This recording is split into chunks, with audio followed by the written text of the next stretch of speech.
Muchas bendiciones a cada uno de ustedes, mis queridos hermanos, amigos. Estamos entrando en la unidad número 4. Estamos entrando en la unidad número 4 del curso la epístola a los Efesios.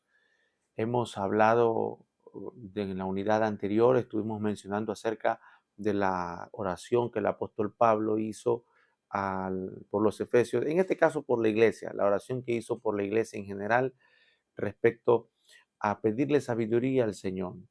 Porque es importante tener la sabiduría de Dios, según el apóstol Pablo, eh, pues es necesaria porque necesitamos saber pensar. Necesitamos que la iglesia sepa tener un criterio, un pensamiento crítico, un espíritu crítico de las escrituras, como los discípulos de Berea. ¿Se recuerdan los discípulos de Berea? Escucharon al apóstol Pablo, todo lo que hablaba, todo lo que decía, y buscaban las escrituras y escudriñaban para saber si todo lo que Pablo decía estaba conforme a las escrituras. Necesitamos gente o que la iglesia tenga ese mismo sentir como los discípulos de Berea, que era, escudriñaban las Sagradas Escrituras, tenían un criterio, tenían una facultad de pensamiento, no se dejaban llevar solamente por la tradición judía, eso era una base, sí, pero tenían un criterio. La iglesia a lo largo de los años ha carecido de este tipo de desarrollo de pensamiento en este sentido, porque pues es más fácil acomodarse a una religión, es más fácil que alguien te guíe y te diga qué pensar, qué hacer, qué creer, qué decir, cómo vivir, a que uno pueda desarrollar su propia relación con Cristo y fruto de esa relación poder tener una vida en el Señor. Pablo quiere que la iglesia tenga sabiduría. No solamente en la parte de saber pensar, sino también en el sentido de que las políticas hay una consecuencia política, es decir, un equilibrio. No debemos de pasar mucho tiempo en en estar resolviendo conflictos políticos, descuidando los asuntos espirituales. Hay que darle mucha más prioridad a los asuntos espirituales y Dios dará sabiduría para que los problemas se resuelvan más rápido. Me refiero a los problemas políticos, los problemas efímeros, ¿verdad? Necesitamos desarrollar un ministerio de enseñanza. La enseñanza es la que va a traer la apertura al desarrollo del pensamiento y va a hacer que los poderes de las tinieblas caigan. Los poderes de las tinieblas van a caer con la exposición de la palabra, con la locura de la predicación. No es con la locura de un predicador, la locura de la predicación. Permítanme ser enfático, porque estos valores y estos enfoques han cambiado. Creemos que el poder está en la locura de un predicador, cuando la Biblia dice que es en la locura del sermón, de la predicación, de aquel sermón que parece difícil, como una carta a los proverbios, un proverbio, perdón, un salmo, una historia del Antiguo Testamento o la obra de Cristo, soltar la palabra que va a Dios a acomodar lo espiritual a lo espiritual. Dios sigue obrando todavía a través del poder de la locura de la predicación. La predicación debe de estar envuelta de una locura que es a veces incomprensible, como lo suelo decir, predicar de Jesús sin mencionarlo a Jesús. ¿Cómo se puede predicar? Es un tipo de locura. Es lo que hace la iglesia primitiva, de acompañar el mensaje verbal con el mensaje físico, llevando pan al hambriento, llevando sustento al necesitado, ayudando al huérfano y a la viuda, acordándose de los pobres. Una de las cosas que la iglesia de Jerusalén le pidió, le solicitó, le rogó al apóstol Pablo que no se olviden de los pobres y los necesitados. La iglesia tiene una labor social, una responsabilidad. La iglesia tiene una responsabilidad de suplir o de cubrir algunas labores sociales. Nuestra función como institución, no como cuerpo, como institución, es llegar a cubrir unas labores sociales. Nuestra función como cuerpo de Cristo es llevar a Cristo, no llevar el mensaje, sino a Él, a través de nosotros. nosotros como cuerpo convertirnos en esa extensión de Él. Por eso somos cuerpo, de las manos de Jesús, los pies de Jesús, el corazón de Jesús, la boca de Jesús, los ojos de Jesús, la mente de Cristo. Pablo no puede pasar ese capítulo sin haber eh, pedido en oración que se llegue a esa comprensión de la voluntad de Dios, del poder de Dios, de cómo opera el poder de Dios y por sobre todo la victoria de Cristo. Hermano, la victoria de Cristo es eterna. No es una victoria temporal, es una victoria eterna. No existe una batalla ahorita campal entre Dios y el diablo, entre el anticristo y Cristo. Eso no existe. Cristo ya venció. Él está por encima de todo lo creado, todo señorío, toda potestad, toda autoridad, todo. Él está por encima de todo. Por eso la carta a los Efesios no puede ser leída, estudiada y escudriñada por los carnales, por los temerosos, por los que tienen una doctrina distorsionada, porque viene a desbaratar algunas doctrinas que surgieron de la subjetividad del hombre. Dogmatizaron doctrinas subjetivas del fundamentalismo, del pentecostalismo, del neopentecostalismo, es decir, y dogmatizaron algunas cosas que eliminan algunos temas de la carta a los Efesios. En este caso, de que Cristo está sentado en su trono, está reinando, Él no está esperando para reinar, Él ya está reinando, Él está sobre todo.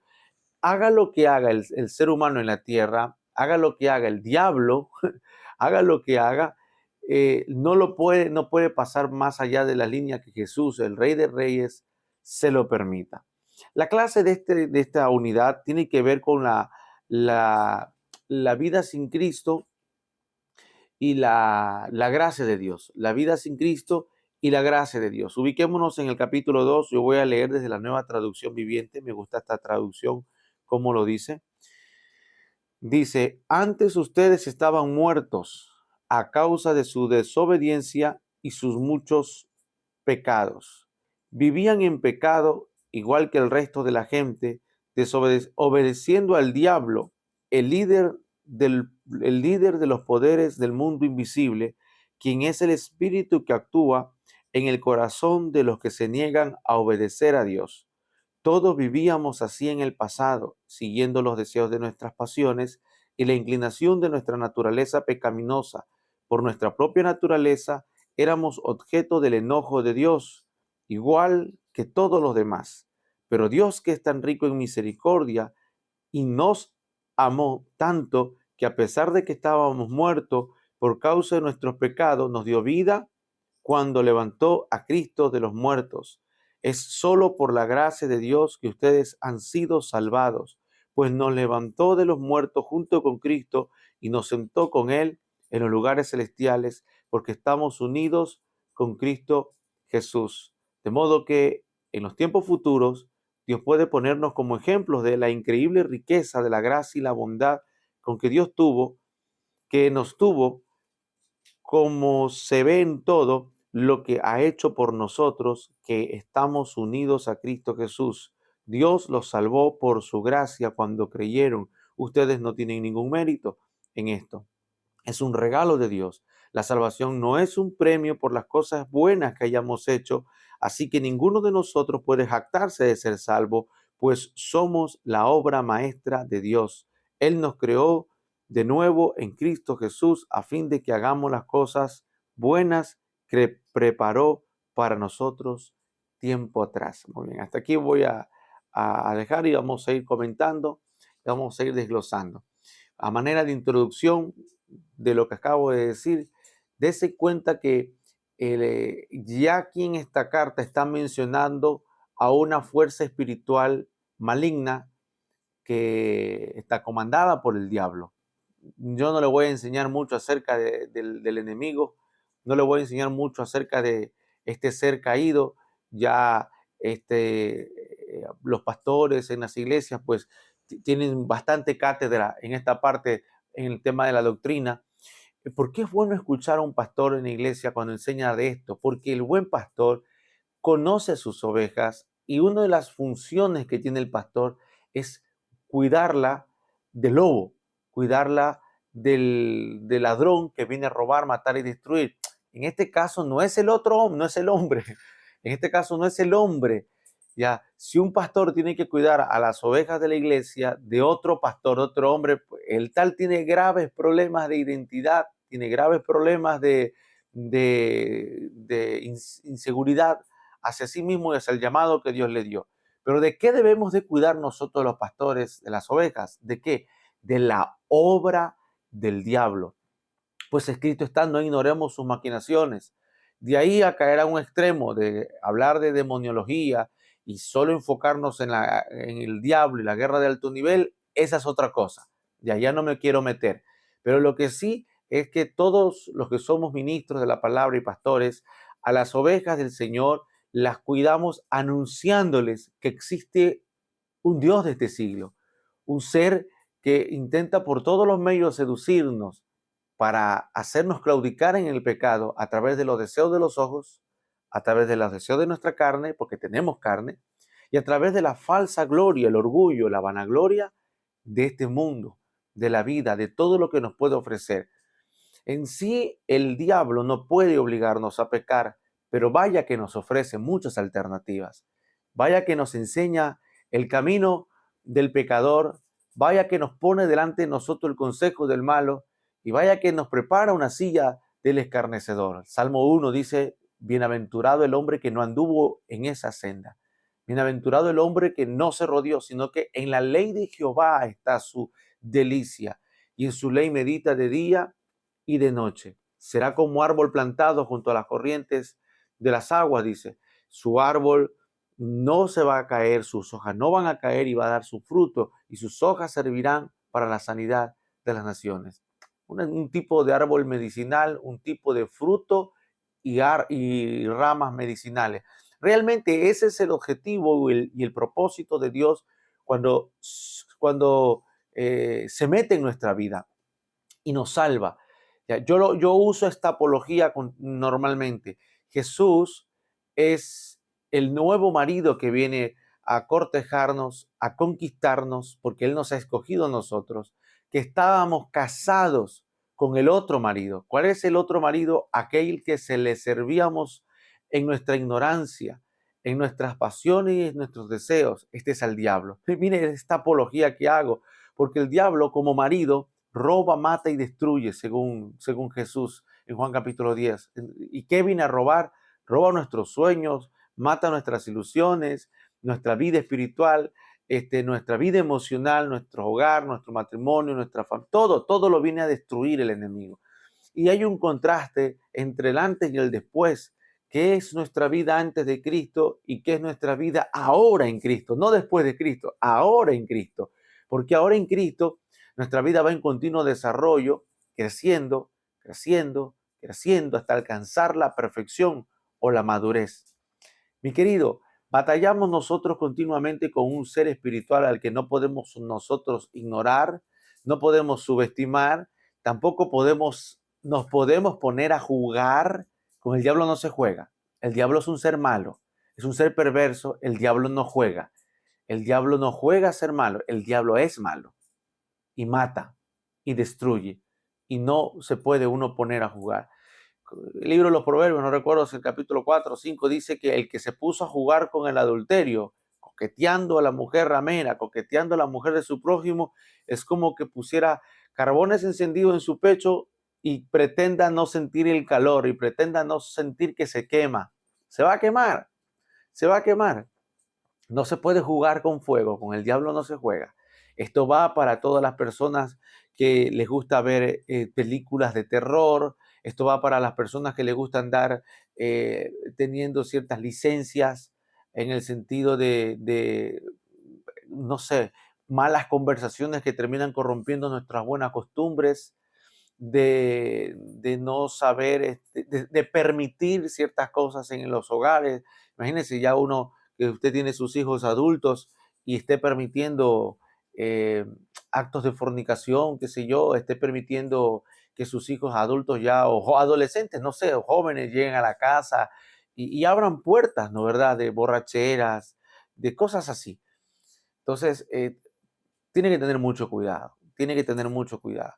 En lo largo de la vida mía como ministro de la palabra, le he aconsejado a madres que cuando sus hijos ya son jóvenes, le pongan el freno, le pongan límites, que no permitan que ellos manden en la casa. Los que mandan en la casa son los padres.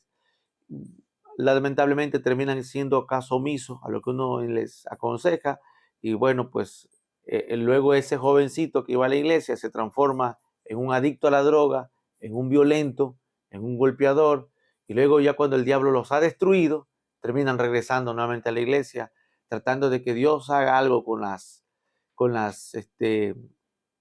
vida hecha pedazos que ya tienen. Perdieron su juventud. Se nota cuando una persona está pecando, se le nota en la cara, se le nota en la mirada, se le nota en el cuerpo, se le nota en cómo camina. En la Biblia dice en el Salmo, no me acuerdo muy bien el Salmo, pero hay un Salmo que dice que el corazón alegre hermosea el rostro, da un buen rostro, de manera que no somos feos, solo que nos falta Jesús. No somos feos, nos falta Dios, nos falta el gozo del Señor. Amado hermano, haciéndole esa introducción de que tenemos una batalla campal contra el enemigo y que el enemigo no juega a ser diablo y que tiene tres áreas muy fuertes tomadas, que es el mundo el mundo como sistema de pecado que hace lo posible para que sea codiciable y a nuestro apetito. Sabe el diablo también que nuestra carne tiene deseos, tiene emociones, y por eso en el mundo crea todo un sistema para que se infle y seamos atendidos y seducidos. Santiago dice, si alguien se siente seducido, no es porque Dios lo está permitiendo, es porque de su propia concupiscencia se ha traído. ¿Ya? Y también pues el mundo prepara pues ciertos exitismos, cierta falacia de la prosperidad y del éxito y de la bendición o del bienestar que hace que el hombre se pase toda su vida persiguiendo el éxito, las riquezas, el dinero, como un ídolo, como un dios. Y cuando se dan cuenta, dice el libro de Eclesiastés capítulo 12, los ojos se han cerrado, los dientes se han caído, las fuerzas se han ido del cuerpo y ahí recién se recuerda para buscar el rostro del Señor. Pues muy bien, vamos a ir desglosando poco a poco respecto a lo que es la vida sin Cristo. La Reina Valera usa dos palabras. Una de esas palabras es la palabra pecado y la otra palabra es la palabra transgresión. La Nueva Traducción Viviente dice, estaban muertos a causa de su desobediencia y sus muchos pecados. Dice, vivían en pecado igual que el resto de la gente. Déjeme ver la Reina Valera. Dice, anduvisteis en vuestros delitos y pecados, anduvisteis en otro tiempo en la corriente de este mundo, conforme al príncipe de la potestad de los aires. Ok. Versículo 3. Ok. Hay dos palabras aquí, amados hermanos, que tienen que ver con la palabra pecado y la palabra transgresiones, que vendría a ser la palabra delitos. Delitos significa transgresiones. Hablemos un poco de lo que es el pecado. La palabra pecado viene del griego amartía. Amartía era una expresión que se usaba cuando un arquero o un cazador estaba en el ejercicio de su función y no daba al blanco y no cazaba y no erraba el blanco. Entonces, amartía significa errar al blanco. Y la traducción o lo que se nombra como pecado es esa palabra, es como errar al blanco. Es decir, que el ser humano eh, erró en su intento de alcanzar la vida. Erró en su intento, primero, de alcanzar la vida eterna y segundo, en su intento de alcanzar la vida, en su meta de vida, en sus planes, en sus proyectos, y erra completamente. Y eso es pecado. No por el estado final, sino porque lo hace a espaldas de Dios. Lo hace sin seguir el lineamiento de Dios. El hombre sin Dios está perdido. Separados de mí, nada podéis hacer, dijo Jesús. El hombre sin Dios traza su propio camino, que muchas veces es un camino de muerte. Es un camino cargado de frustraciones y decepciones. Así que vemos nosotros que la palabra pecado tiene que ver con amartía, que significa errar al blanco, y, y es errar en el sentido de la vida. ¿Cómo puede un hombre llegar a ser bueno sin Dios? Y erra al blanco. ¿Cómo puede un hombre llegar a ser justo sin Dios? Es errar al blanco. ¿Cómo puede,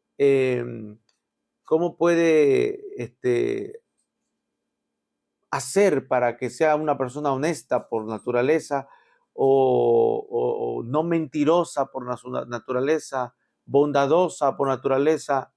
Puede que lo sea al principio, pero tarde o temprano va a errar al blanco. Tarde o temprano va a mentir. Tarde o temprano va a salírsele una palabra incorrecta. Tarde o temprano, si no peca hacia afuera, peca hacia adentro. Es decir, si no le da un golpe a alguien, es capaz de vivir resentido en su corazón de por vida. Peca hacia adentro, erra al blanco. Por llegar a tener la razón o justificarse, yerra al blanco.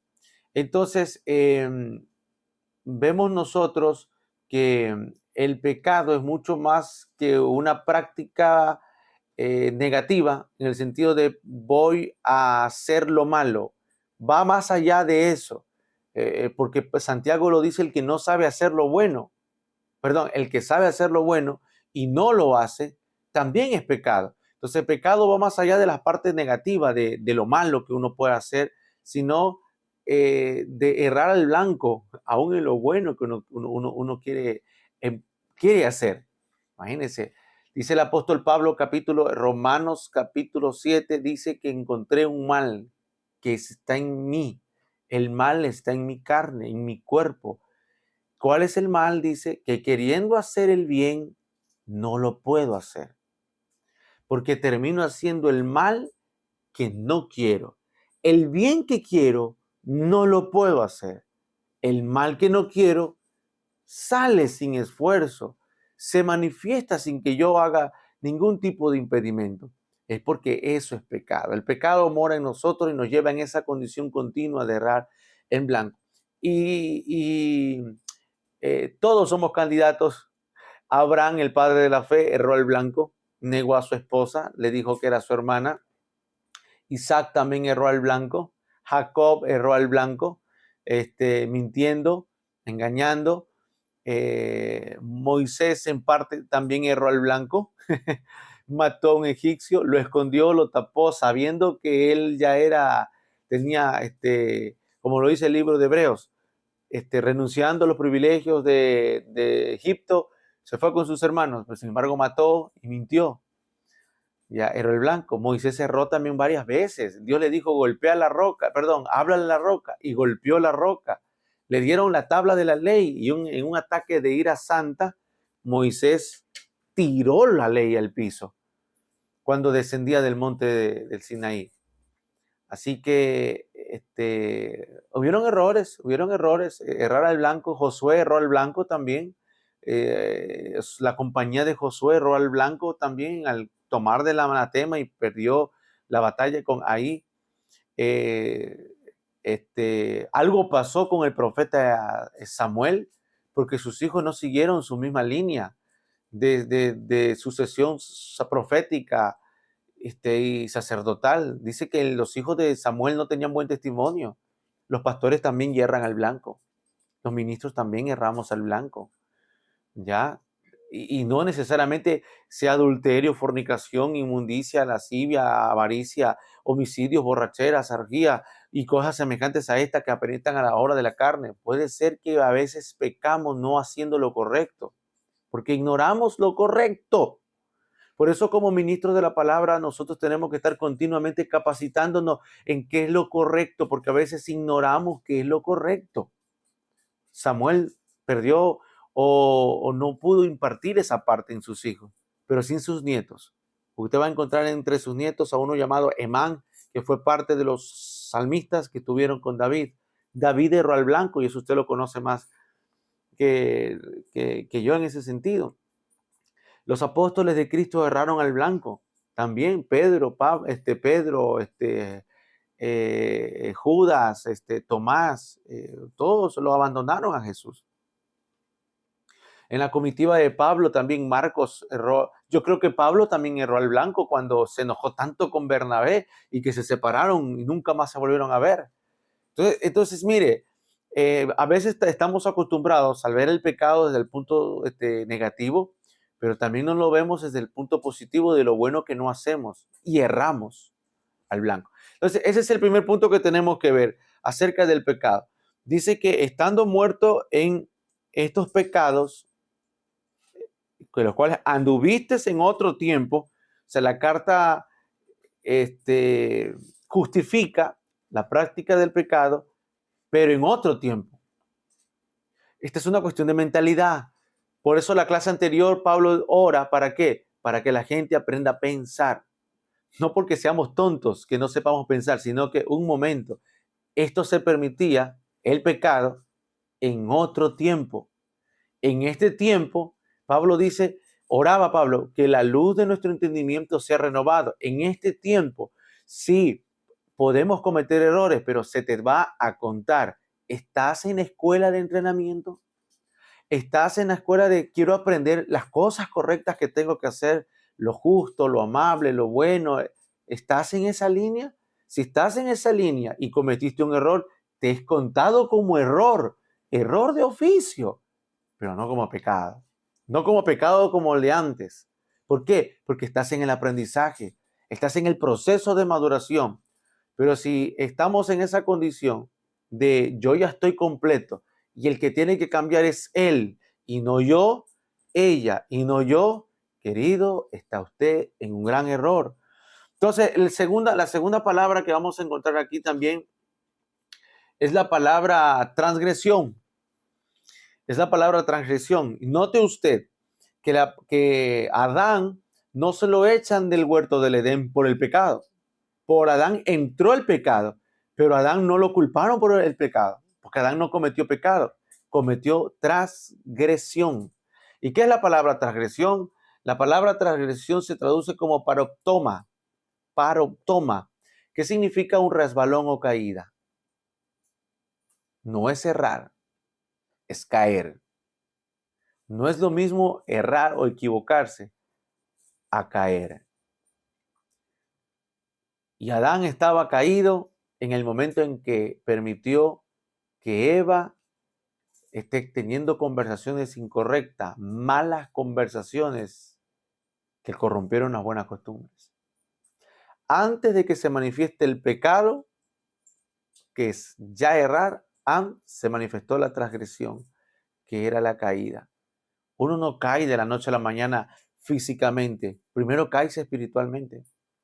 Primero caemos emocionalmente, vamos de caída y finalmente se manifiesta la caída física del cuerpo, lo que le pasó a Adán. Es un resbalón, es una caída. Así que se usa de una persona que yerra el camino, o sea, que se pierde del camino, ¿ya? Y que aparte de que se perdió, no es capaz de ver las señales, que se va alejando de la senda de la vida, sino que sigue alejándose más y más del lugar que debería de ser su destino. La persona que es transgresora se da cuenta que está alejándose, pero no quiere hacer caso a las señales. Le pasó a Adán, no se dio cuenta de las señales. Miró la fruta, él sabía que no tenía que comer, no miró las señales, la mordió. Le recriminaron, Adán, ¿qué hiciste? Y pudiendo haber perdido perdón, Adán culpó a Dios. No fui yo, fue ella, la mujer que tú me diste. Entonces, el camino de la transgresión es el camino de la excusa, es el camino, amado hermano, de donde ya uno voluntariamente va apartándose y alejándose, viendo las señales como señales de tránsito, stop, alto, peligro, hay algún peligro más adelante, ya no hace caso. Agarró su propia ruta de vida. ¿Y el final cuál fue? La salida del huerto del Edén. Ese fue el final de la transgresión. Y afuera lo estaba esperando, ¿qué cosa? La muerte. Y eso es lo que Pablo enseña a los romanos, que el pecado entró por Adán, por la transgresión de uno entró el pecado y con el pecado la muerte. Así que eh, existen terrenos peligrosos que uno tiene que cuidarse y uno tiene que cuidar a los nuestros, a nuestras ovejas, a nuestros hijos, a nuestra familia y anunciar dónde está, qué es la transgresión y evitar. Entonces dice, estabais muertos en vuestras transgresiones y vuestros pecados, en los cuales anduvisteis en otro tiempo. Se cuenta en otro tiempo las transgresiones. Siguiendo la corriente de este mundo, conforme el príncipe de la potestad, como ya lo mencioné, versículo 3 dice, versículo 2 dice, el espíritu que ahora opera en los hijos de desobediencia. Note usted que Satanás cobra autoridad cuando existe la desobediencia. Yo personalmente considero que la mejor guerra que uno puede hacerle al diablo es cuando uno camina en obediencia a Dios.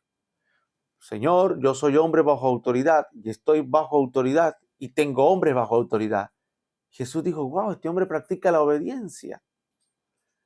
La victoria que usted pueda tener sobre el enemigo, usted, su familia y su ministerio, es caminando en la obediencia. Usted camina en obediencia y no necesita hacer tanta guerra espiritual. Y no necesita hacer una cartografía de su territorio donde usted está. Posiblemente sí funcione si Dios te guíe, pero si usted camina en obediencia, enséñale a practicar la obediencia a su familia, a sus hijos, no hay demonio que los toque. No hay droga, no hay alcohol, no hay conducta pecaminosa, porque usted enseñó, porque Dios respalda la obediencia. Hay un pacto de parte del Señor a los que practican la obediencia. Todo pastor que camine en obediencia a Dios, Dios se compromete a respaldarle su ministerio. Le va a llenar la iglesia de almas. Según su capacidad, se las va a llenar. No va a permitir Dios que su simiente mendigue pan. No va a permitir Dios que pase necesidad, porque Dios paga bien la obediencia. Si hay algo que se paga bien, que el cielo lo paga bien, es la obediencia. Si nosotros siendo malos y nuestros hijos no son obedientes a nosotros, sabemos dar buenas dádivas, les compro. ¿Cuánto más nuestro Padre Celestial? Así que el diablo toma control y agarra autoridad y desarrolla su autoridad sobre la raza humana por la desobediencia. Por la desobediencia. Así que dice, entre los cuales también vosotros vivimos en otro tiempo y los deseos de nuestra carne. Dice, y éramos por la naturaleza hijos de ira, lo mismo que los demás. Hijos de ira, lo mismo que los demás. Me gusta cómo lo dice la Nueva Traducción Viviente en esta parte, que dice que por culpa nuestra Dios estaba airado. Déjeme decirle, dice, por nuestra propia naturaleza, dice, éramos objetos del enojo de Dios, igual que todos los demás. Yo quiero decirle algo. ¿Dios está airado con la humanidad? No. Dios está airado con la desobediencia de la humanidad. Dios no está airado con el hombre, Dios está airado con su desobediencia. Ni tanto por el pecado, porque el pecado es una separación, es errar al blanco. Ese está airado en su desobediencia, en su transgresión, que sabiendo que está mal, sigue caminando en la senda que lo lleva a la muerte. Pecado es una práctica, acción, transgresión es un estado. Entonces, amado hermano, fíjese que dice que por nuestra propia naturaleza éramos objeto del enojo de Dios. Ya, Dios está airado con el impío todo el día, dice el Salmo, por su desobediencia. Pero Dios, que es tan rico en misericordia, dice, y nos amó tanto, ¿cómo Dios nos puede amar tanto al mismo tiempo que está airado? ¿Será que esta palabra de la ira, del enojo, el enojo y la ira, no es tanto como nosotros lo entendemos, como el fastidio que nos produce cuando estamos airados por otra persona. ¿Será que cuando aquí menciona la palabra enojo, en realidad no es fastidio, no es odio, no es rencor? Porque estos serían sentimientos negativos que no proceden de Dios, porque Él es amor.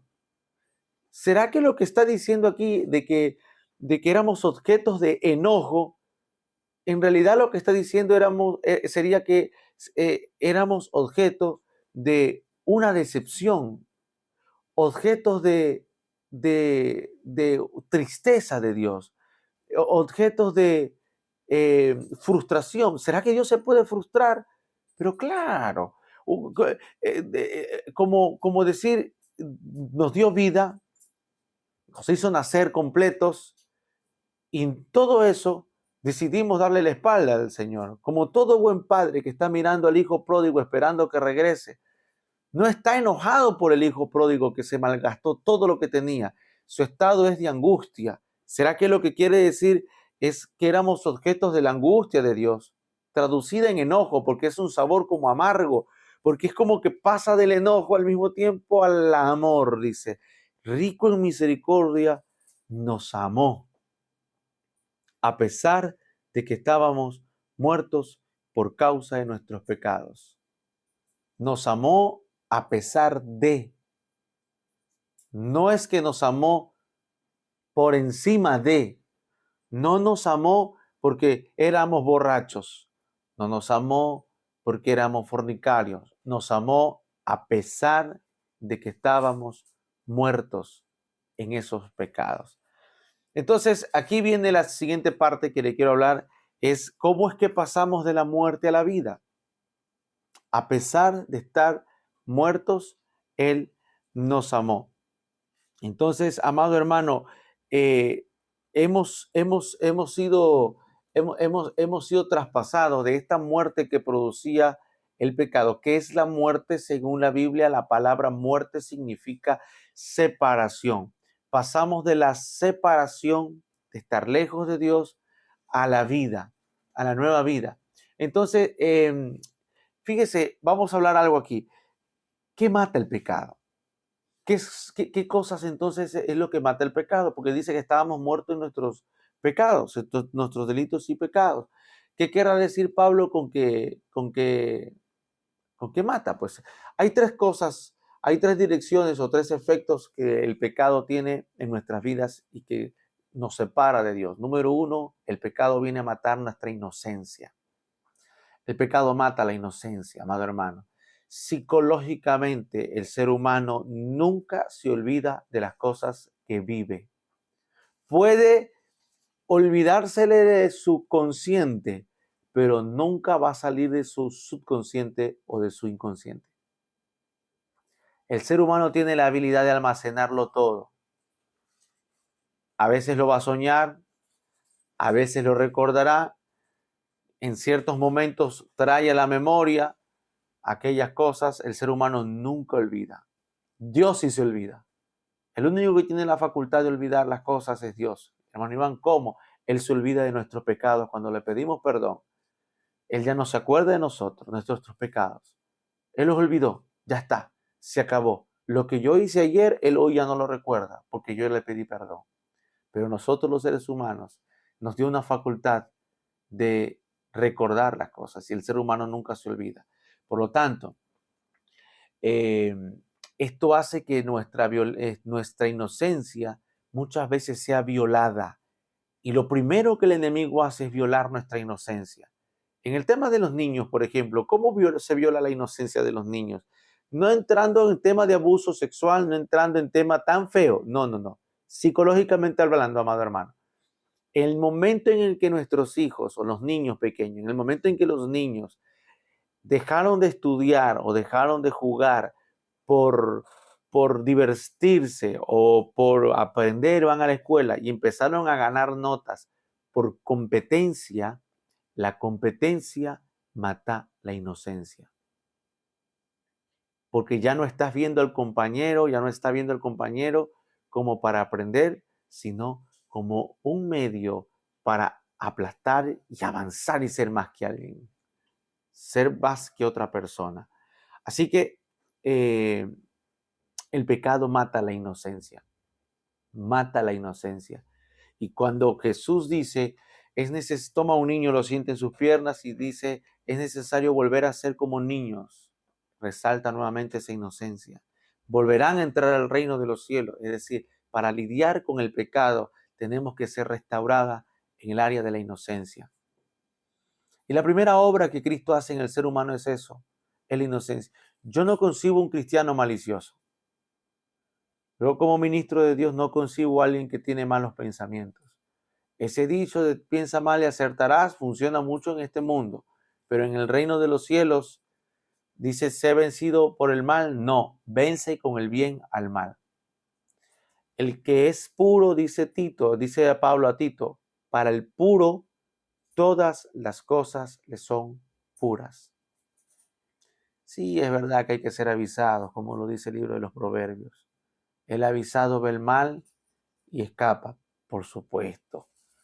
Joven, dice, el joven que ve a la mujer, dice, no mires a la mujer de tu prójimo o a la mujer prostituta o ramera o alborotadora, esta dice, no le mires a los ojos, huye porque captura la alma, la preciosa alma del varón. No te detengas a ver en la apología del adulterio, no te detengas a ver el color rojo de sus labios, no te detengas a escuchar las palabras, porque su lengua es como serpiente viperina que tiene listo el veneno para capturar. No te detengas. Al que es amante del alcohol, dice, no te detengas a observar tanto el rojo del vino y cómo da vuelta en la copa. No te detengas. En esas cosas no hay que ser puros, porque hay que ser consciente cuál es mi concupiscencia. Hay que ser conscientes que esto es concupiscencia. Vuelvo a recordarle la clase anterior. Pablo quería que la gente tenga una autoconciencia, se sepa conocer a uno mismo también, sepa tener un concepto de uno mismo, sepa pensar, para que ahora que te toca lidiar con esta parte de la vida vieja y la vida nueva, sepas que en la vida nueva, no es una cuestión religiosa, una vida nueva, ¿qué es mi concupiscencia? Voy a evitarlo. No es que yo soy puro y voy a estar, no, porque cada uno debe de conocer cuáles son sus áreas débiles. Salga corriendo de aquello que es débil. Algunos no son débiles en la parte sexual y simplemente saben manejar una conversación. Otros no son débiles en la parte del alcohol y pueden tranquilamente tomarse una copa de vino sin ningún problema, porque esa no es una área débil. Otros no tendrán una área débil en el tema de los conflictos y saben cómo manejar un conflicto sin perder los estribos. Pero otros sí tienen que salir corriendo, otros tienen que bloquear en el teléfono en el primer hola, ¿cómo estás? De una persona que no es tu pareja. Bloquear porque no sabe manejar la tentación. Otros tienen que huir de donde están tomando alcohol porque no saben manejar la tentación. Y es mejor no descubrir que uno ya sabe manejarla, es mejor huir. Llegar a descubrir que uno es fuerte allá en el ocaso de nuestra vida, cuando uno esté aconsejando a los nietos, ahí recién llegar a descubrir que uno maduró. Como lo decía Oral Roberts, que a la edad de 90 y tantos años, él todavía seguía sintiendo las tentaciones que él tenía cuando era un jovencito. Entonces, miren, el pecado mata la inocencia. Otra de las cosas que mata también el pecado, bueno, ¿cuál es la consecuencia de no tener inocencia también, por ejemplo? Una consecuencia, amado hermano, de no tener inocencia es siempre estar pensando mal, es siempre estar viendo la quinta pata al gato, es siempre es no tener paz, es estar en un estado de alerta y de amargura continuamente. Y no debe de ser así. Es no vivir. Los niños viven, disfrutan, no se complica. Y no significa que seamos como niños en la inmadurez, sino como niños, dijo el apóstol Pablo, en cuanto a nuestra percepción del pecado, es decir, en no perder la inocencia. Segundo, el pecado mata a los ideales. El pecado mata a los ideales. ¿Ya? fíjese, amado hermano, que eh, cuando uno está siendo tentado y, y le cuesta ceder a una tentación, ese primer pecado es costoso. Ese primer pecado va cargado de culpabilidad y de condenación, y uno vuelve a los pies del Señor y dice, Señor, pequé, perdóname, y está bien. Pero luego vuelve a pecar y vuelve a pedir perdón, y luego vuelve a pecar y vuelve a pedir perdón, y de repente el pecado se hace más fácil ya. Y un pecado que ya se hizo fácil de practicar empezó a llamar a otro pecado, y ese otro pecado llama a otro pecado, y de repente no nos damos cuenta en qué momento mi no se convirtió en un cáncer de nuestros ideales, de nuestras convicciones, de nuestros valores, de nuestro sistema de creencia que es puro, que es respaldado por Dios. Simplemente no sabemos en qué momento entró y empezó a minarlo todo. Recuerde que un poco de levadura infla, leuda toda la masa. Así que el pecado es una especie de suicidio, es una especie de suicidio, ¿verdad? Nos va matando los ideales poco a poco y hacen que ya la vida pues nos hace perder el sentido de la vida. Cuando nosotros hablemos del pecado hacia la gente, porque se está usted preparando, no le hable solo del pecado como algo que tiene que dejar, no, sino también como algo que tiene que evitar, porque también te mata los ideales. Tercero, el pecado mata la voluntad. El pecado mata la voluntad. Porque imagínense, al principio uno se entrega a un placer prohibido porque uno quiere. Al final se entrega porque uno no lo puede evitar. Al principio uno se entrega porque quiere experimentar, quiere disfrutar, quiere saber, quiere probar. Y luego, ¿cómo se sale de ahí? Pregúntenle al muchacho que estaba en la iglesia y de repente probó las drogas. Había un jovencito que me dijo a mí un día que a él le gustaría probar las drogas. Él era él es el hijo de un pastor, un apóstol amigo mío. Y yo le digo, ¿por qué quieres hacer tal cosa? Y me dice, porque quiero entender al drogadicto. Yo le digo, no necesitas probar el pecado para entender al pecador, porque todos somos pecadores.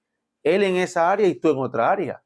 Quizás tú tienes que evaluarte en qué áreas tú sí eres pecador y Él te ha perdonado para que puedas entender y practicar el perdón al otro. No lo hagas. No, yo que lo quiero hacer. Le dije, yo te aconsejo que no lo hagas. No sea que comenzando como una curiosidad porque quieres, termines luego practicándolo porque ya no puedes dejar de practicarlo. No lo hagas. Gracias a Dios escuchó mi consejo y no lo hizo. Pero hay quienes no escuchan el consejo y terminan haciéndolo y hoy están en una clínica de rehabilitación, y eso porque se permiten rehabilitarse. Y otros lamentablemente fueron procesados, perdieron su familia, perdieron sus hijos, anduvieron en la calle, no tuvieron dónde dormir y al fin y al cabo encontraron nuevamente, después de años de pérdida y de enajenación en el estado de la drogadicción, cayeron en cuenta como el hijo pródigo y perdieron tiempo de su vida, dañaron su salud, mataron su hogar, le mataron la voluntad. El pecado mata la voluntad. Inicio queriendo y luego ya no lo puedo evitar. Así que esto es como lo que Pablo dice a los Gálatas, que lo que se siembra para la carne, se cosecha para la corrupción. Se siembra un hecho, se cosecha un hábito. Se siembra un hábito, se cosecha un carácter. Se siembra un carácter y se cosecha un destino. Así que no hay que jugar con el pecado. A veces uno cree que porque uno es adulto y más que todo uno cree que porque es ministro, y ahí ve usted por las redes sociales tantos ministros en escándalos porque se pusieron a jugar con el pecado. Con el pecado no se juega. Con Satanás no se juega. El pecado, la muerte y todas las obras que tienen que ver con el diablo están al acecho para robar, matar y destruir, y anda como león rugiente y no se juega. Hay que resistirlo. ¿Cómo? Con la obediencia. Uno vive en obediencia a Dios y el diablo se aleja. Muy bien. Lamentablemente, amado hermano, el pecado deja cicatrices, cicatrices muy feas, mata los ideales, eh, cicatrices, amado hermano, que son difíciles de reparar. Me gustaría que esto lo entiendan los hermanos. Dios perdona nuestros pecados, pero nos deja con nuestras cicatrices. Él perdona que estemos consumiendo alcohol. Él perdona un adulterio, pero dudo mucho que un matrimonio se restaure de un adulterio. Proverbios lo dice, es una afrenta que nunca se acaba. Él perdona y nos restaura a nosotros en nuestra relación con Él, pero la condenación social es una cicatriz. Finalmente, bueno, se me fue el tiempo. ¿Cuáles son las señales de la vida sin Cristo? Vamos viendo nosotros las señales de la vida sin Cristo. Dice, vivían en pecado, al igual que el resto de la gente, obedeciendo al diablo. Entonces, una de las señales, amado hermano, de tener una vida sin Cristo es que se vive una vida de acuerdo con la edad presente, de acuerdo con el sistema de este mundo. Es decir, nos amoldeamos a este mundo. Si a este mundo le parece bien el matrimonio igualitario, pues nos amoldeamos. Si este mundo no practica el perdón, pues no perdonamos. Si este mundo practica la violencia, pues nos somos violentos todos. Nos amoldamos a este mundo. Entonces, esa es la vida sin Cristo. Número uno, amoldada a este mundo. Número dos, se vive bajo los dictámenes del príncipe de las tinieblas. Se vive bajo los dictámenes del príncipe de las tinieblas. Así que, ¿cómo lo puedo decir? Eh, Todo está influenciado. La música está influenciada. El arte está influenciada. Las redes están influenciadas. La literatura está influenciada. Aún la predicación del evangelio y las iglesias, todo está influenciado. Todo está influenciado. Y uno tiene que saber discernir, porque todo el aire está lleno de espíritus, están continuamente ejerciendo influencia. Y uno tiene que saber tener el discernimiento de entresacar lo precioso de lo vil. Que todo esté influenciado no significa que todo sea malo. Caería yo en el monastismo de abrirme de este mundo y irme a una finca a esconderme. No, si somos como Cristo, como dice este profeta Jeremías, aprenderemos a entresacar entre lo precioso de lo vil. Y ahí seremos como la boca del Señor. Así que lo número uno, estamos viviendo de acuerdo a la edad presente, regidos bajo la influencia de los espíritus de la potestad de los aires, como la antítesis de lo que le agrada a Dios, se vive en desobediencia continuamente. La desobediencia es una práctica hacia Dios, se vive sin Dios, sin ley. La vida sin Cristo se crea un yo propio. Nuestro Dios es nuestro propio ego, nuestro propio criterio y nuestra propia opinión. Cuarto, es una vida que está a la merced meramente del deseo, una filosofía hedonista, gobernada solo por el deseo propio, es decir, ¿qué te hace feliz a ti? Lo que te haga feliz a ti, eso síguelo. Mira la psicología humanista, materialista, desarrolla mucho este enfoque. Si no te hace feliz, déjalo. Si no te hace feliz, déjala. Si ese padre o esa madre ya no te hace feliz y no cumple tus estándares de placeres, demándalo. No puedes permitir que te castiguen, no puedes permitir que te corrijan, demándalo. Y esa es la cultura que vemos nosotros en este tiempo. Por eso hay un auge, hay una desvalorización del matrimonio, desvalorización de la paternidad, desvalorización de los enfoques éticos correctos, de que lo que antes era bueno hoy ya es malo por un tema cultural. Entonces, ¿por qué? Porque es una vida a la merced netamente del deseo de la carne, del beneficio personal, del hedonismo. Y no puede ser. No puede nuestra vida regirse bajo el pensamiento hedonista ni tampoco bajo el pensamiento epicureano. ¿Cuál es? En la búsqueda de la felicidad. ¿Qué te hace feliz? La búsqueda de la felicidad. Son dos cosas, la búsqueda del placer personal y la otra es la búsqueda de la felicidad. Hermano, porque el hombre que busca la felicidad basado en su propio egoísmo, no le va a importar destruir su hogar, sus padres, simplemente un día le va a importar poco la inversión de sus padres y le va a decir, papá, mamá, quiero vivir sola, quiero vivir solo. Y se van, sin importar. Me refiero a jóvenes que no tienen la edad todavía, la idea. El idealismo nuestro sería que nuestros jóvenes se vayan cuando sean profesionales, a trabajar, se casen y formen su propia familia, pero no a vivir una vida hippie, una vida gobernada por la ideología feminista, la ideología de lo conforme a los deseos de la carne. No, no, no, no, no, no, no, no, no debería de ser así. Pero esa es la vida sin Cristo, gobernada bajo los deseos del hedonismo, bajo el placer personal y esa búsqueda de la felicidad sin Cristo, que no es nada más y nada menos que la búsqueda del pecado, de la muerte, de las enfermedades venéreas, de la vida fácil, de la vida sin sacrificio.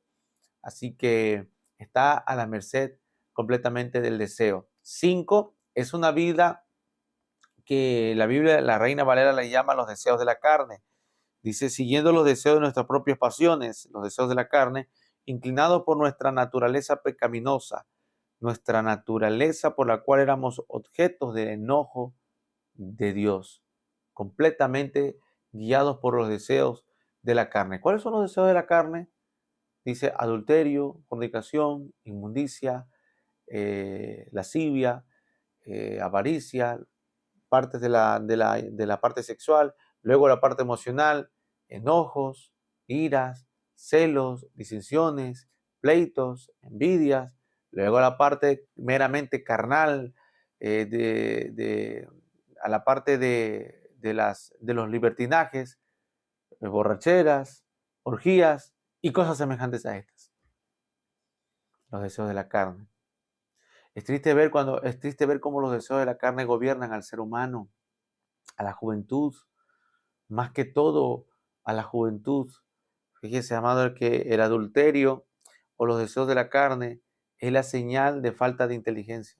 Cuando una persona crece intelectualmente, empieza a controlar sus impulsos. Es un tipo de sabiduría estoica.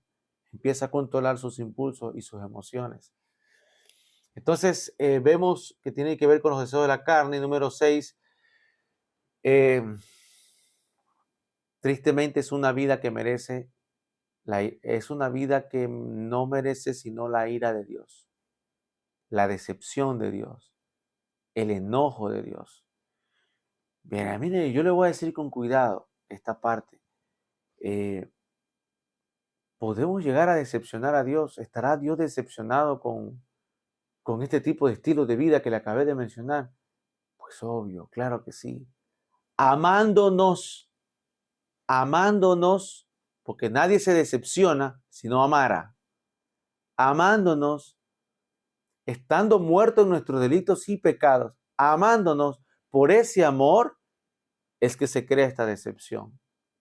Por ese amor es que se crea esta ira santa, este celo santo, como cuando Israel, pasando 40 días, Moisés en el monte Sinaí, ya estaban levantando un ídolo. Esa ira santa, de esa ira se llama.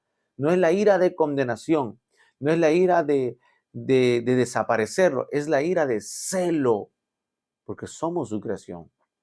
Recuerde, elegidos por Dios. Así que muchas personas, amados hermanos, se encuentran amargados y amargadas porque no encuentran el sentido de la vida. Pues ¿cómo lo van a encontrar? Pues si están dándole lugar a los deseos de la carne. ¿Cómo lo van a encontrar? Cuando yo encuentro un cristiano que está amargado, está amargada, y me dice que ora, que busca a Dios, pero que su estado emocional está caído y no le va bien absolutamente nada, yo le hago una evaluación, le digo, a ver, vamos a poner los filtros. Vamos a poner los filtros. ¿Cómo está tu inocencia? Vamos a poner los filtros. ¿Cómo está tu inocencia? ¿Cómo están tus ideales? ¿Cómo está tu voluntad?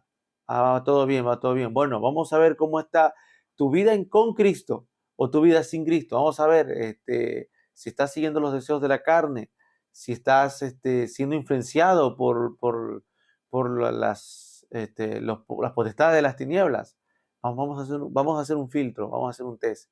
En algún área te tienes que quedar trabado y ahí tienes que pedir perdón y ahí tienes que arrepentirte y ahí tienes que hacer cambios. ¿Para qué? Para salir de esa situación. Porque eh, solo el amor de Cristo eh, puede perdonarnos a nosotros de todos los pecados por los cuales nos merecemos castigo. Y las personas que ofenden ese amor de Cristo, rechazándolo y diciéndole, no quiero tu amor, quiero seguir viviendo mi vida, son personas que viven en un estado en el cual no les puede ir bien. Y si les va bien, pues eureka, encontraron una cárcel de oro. Encontraron oro en barrotes que les rodea, que es en una cárcel. Muy bien, mis amados hermanos, hubiera querido seguir más adelante desde el versículo 4 en adelante me habla acerca de la obra de Cristo, pero eso se lo dejo para que usted lo vaya leyendo acerca de la obra de Cristo, que habla aquí de que nos ha salvado por medio de su gracia y su misericordia y por medio de su amor. Eso es la gracia de Dios. Por gracia soy salvo. Así que para ir terminando, ya hemos visto que cómo el pecado mata la inocencia, ¿verdad? Cómo el pecado mata los ideales. Entonces, la antítesis de esto sería, ¿cuál es la obra que Cristo viene a hacer? Restaurar la inocencia, restaurar nuestros ideales, restaurar nuestra voluntad nuevamente. Y ahora nuestra voluntad, que está puesta en Cristo Jesús, unificada en el Señor, hace que nos conectemos con su plan divino y su propósito. Y ahora sí, nuestra voluntad alineada con su voluntad, tu fin es ver la gloria de Dios en tu vida. Es imposible que te vaya mal si estás alineado con la voluntad de Dios. Es imposible que te vaya mal. Es imposible que las oraciones no tengan contestación, según Primera de San Juan, si están hechas según su voluntad. No los canso más. Nos vemos a la unidad número 5 para seguir desarrollando este tema maravilloso. Un abrazo y muchas bendiciones.